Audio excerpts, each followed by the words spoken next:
Minä olen Puustisen Kaija ja puheenjohtaja Lapsenkengät ry:ssä.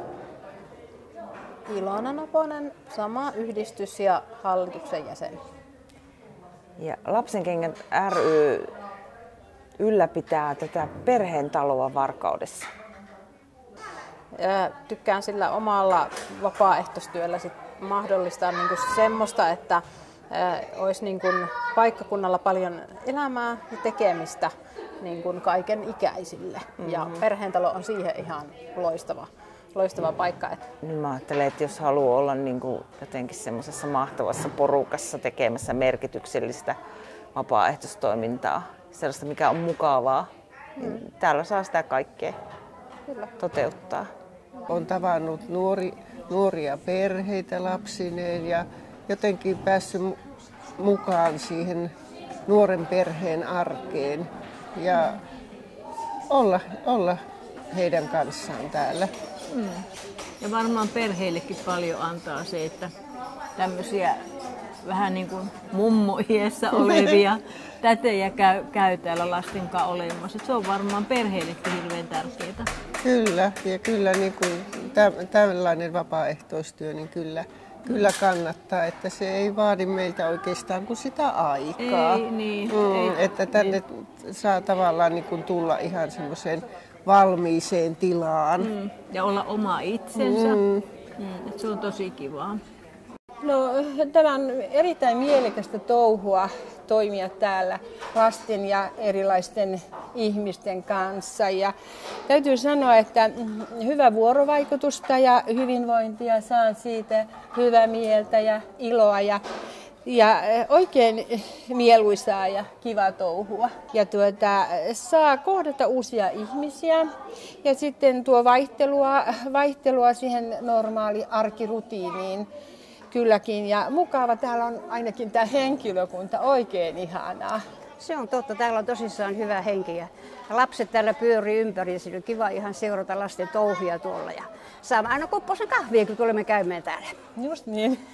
No, minä voisin sanoa, että tämmöisen aktiivisen yhdistystoimijan puolesta niin täällä perheentalolla toimiminen antaa semmoista mukavaa yhteistyön meininkiä. Eli me aika usein toimitaan täällä jonkun toisen yhdistyksen kanssa.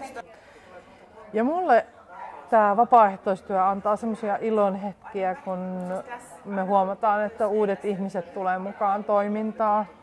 Me siis pidetään kässäkerhoja yhdessä Unicefin Varkauden vapaaehtoisten kanssa.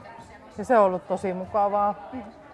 Täällä on kyllä ihan huippuporukkaa. Ja täällä on mahtavat tilat ja tosi lepposa ilmapiiri, että tänne on tosi kivaa niin kuin sujahtaa tänne toisten mukaan. Ja on saanut kokea, että on ollut tervetullut tänne mukaan. No, perheentalolla on ollut tosi kivaa, kun on voinut leikkiä niin kuin pienempien kanssa. Niin munkin mielestä on ollut tosi kivaa, kun on saanut leikkiä pienempien kanssa. Ensinnäkin ihan kannattaa tulla tutustumaan tänne. Ja sitten miettiä sitä, että mitä vapaaehtoisroolia oikein haluaa tai sitä vapaaehtoisroolia voisi hyödyntää tässä työssä täällä.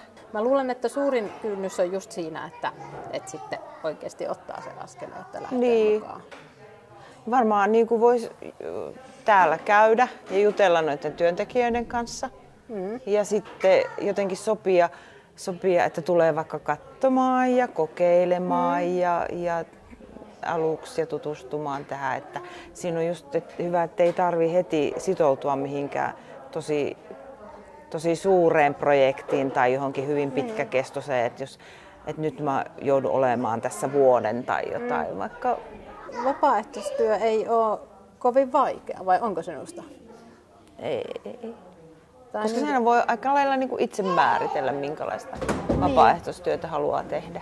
Kun haluaa niin kuin vähän päästä siitä omasta ympyrästään pois ja ehkä jopa astua niin kuin mukavuusympärän ulkopuolelle, niin sit suosittelen niin kuin vapaaehtoistyötä. Että se on kyllä semmoista, se antaa tosi paljon, se tietenkin jännittää aika moniakin etukäteen, jos lähtee uuteen juttuun, mutta se on kyllä ollut ihan hirveän kivaa täälläkin toimia.